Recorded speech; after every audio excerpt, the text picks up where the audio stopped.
বিসমিল্লাহির রহমানির রহিম। দুপুরবেলা রান্নাবান্নার আয়োজনে চলে আসলাম। আজ সহজ এবং সিম্পল খুবই মজাদার একটা ডিশ রান্না করব। অনেক কিছু প্ল্যান থাকলেও শেষ পর্যন্ত মানে শর্টে কাটে যেভাবে সারতে পারি সেটাই হলো করি। তো আজকে আমি যেই ডিশটা করতেছি এটা খুবই সহজ এবং মজাদার। এই মাছ ভাজিটা হলো একসময় আমরা খেতাম না, বলতাম এটা মজা নেই, গ্রামে না খেতে চাইতাম না। আর এখন শহরে এসে রুই মাছের চেয়েও এটা হলো ফার্স্ট প্রায়োরিটি পায়। এত মজার, এত ভালো, খুবই মজাদার এই মাছটা। তো আমি এই মাছটা হলো কি বলে, নাম হলো মৃগেল মাছ।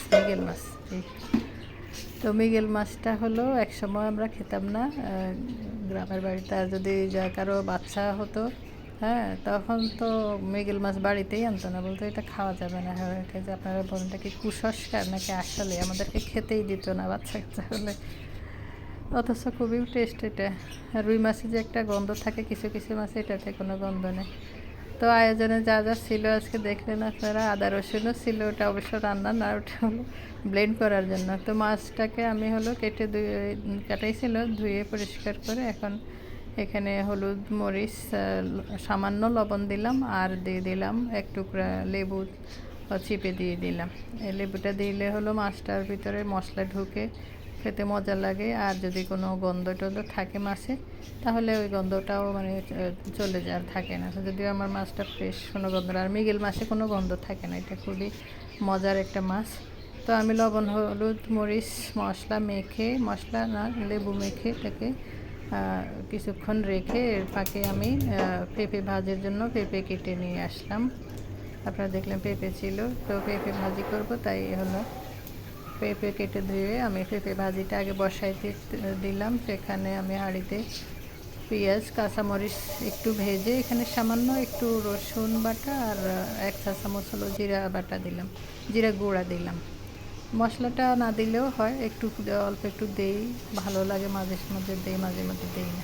পেঁপের সাথে আলু দিলাম, আমি পেঁপে আর আলুটা কেটে ধুয়ে রাখলাম আর সেটা দিয়ে দিলাম।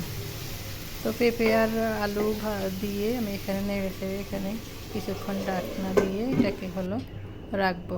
এটা সিদ্ধ হতে হতে আমি এখানে যে মাখানো মাছগুলা ফ্রাই প্যানে দিয়ে দিলাম। ফ্রাই প্যানে আমি সরিষার তেল দিলাম, সরিষার তেল গরম করে মাছগুলো দিয়ে দিলাম। আমি রান্নার বেশিরভাগ সরিষার তেলেই করি, মাছের সাথে হলো সয়াবিন তেলটা ইউজ করা হয়। তো মাছগুলো আমি সবগুলো মাছ দিয়ে দিব, দিয়ে মাছগুলোকে এপিট ওপিট করে ভেজে নেব। একটা পিঠ হয়ে গেলে আমি এটাকে উল্টায় দিব সবগুলোকে। দেখতে পাচ্ছি সুন্দর কিন্তু ভাজা হয়ে গেছে। সরষের তেলের কারণে একটু ফেনা ফেনা হলেও এটা শেষ পর্যন্ত থাকবে না, সমস্যা হবে না, অসুবিধা হবে না। সরষের তেলের রান্নাটা আসলে মজা, যারা খান তারা তো জানেন সয়াবিনের চেয়ে সরষের রান্নাটা কিন্তু মজা হয়। আমরা আগে গ্রামে সরিষার তেলেই মানে খাওয়া হতো, এখন শহরে আসার পরে এটা হলো সয়াবিন অনেক দিন খাওয়ার পরে এখন আবার চেঞ্জ করে আসছি। এই যে আমার পেঁপে ভাজিটা কিন্তু অলরেডি হয়ে আসছে, দেখতে পাচ্ছেন। আর মাছগুলোও কিন্তু 2 পিঠে ভাজা হয়ে গেছে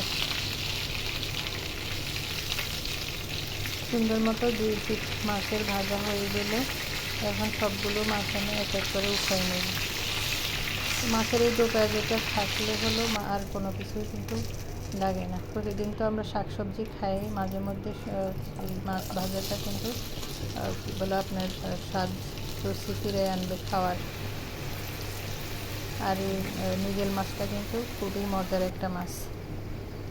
আমার কাছে রুই মাছ আছে, এটাই মৃগেল মাছটাই ভালো লাগে। তো আমি এখানে সবগুলো মাছ উঠাই এখানে বেশ কিছুটা পেঁয়াজ এবং কাঁচামরিচ কেটে রাখলাম, আর সেগুলোই দিয়ে দিলাম তেলে। কিছুক্ষণ নেড়ে ছেড়ে পেঁয়াজটাকে ভেজে নিয়েছি আমি 2 মিনিটের মতো। পেঁয়াজটা যখন নরম হয়ে আসে তখন আমি এখানে 1 চা চামচ রসুন বাটা দিলাম, আর দিয়ে দিলাম 1 চা চামচের বেশি একটু জিরা বাটা দিলাম। জিরা বাটাটা দিলে খুব সুন্দর একটা ফ্লেভার আসে মাছ ভাজিতে পেঁয়াজের সাথে। আর যে মাছ না হলে পেঁয়াজটা দিয়েও কিন্তু মানে খাওয়া হয়ে যায় 1 প্লেট ভাত।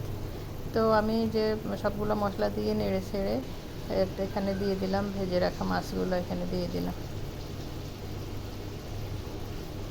বেজে রাখা মাছগুলো দিয়ে এখানে এগুলোকে এক পিঠ কিছুক্ষণ মিনিট খানেক রান্না করে আমি উঠিয়ে আরেকটু অপর পিঠ করে বেজে নিলাম।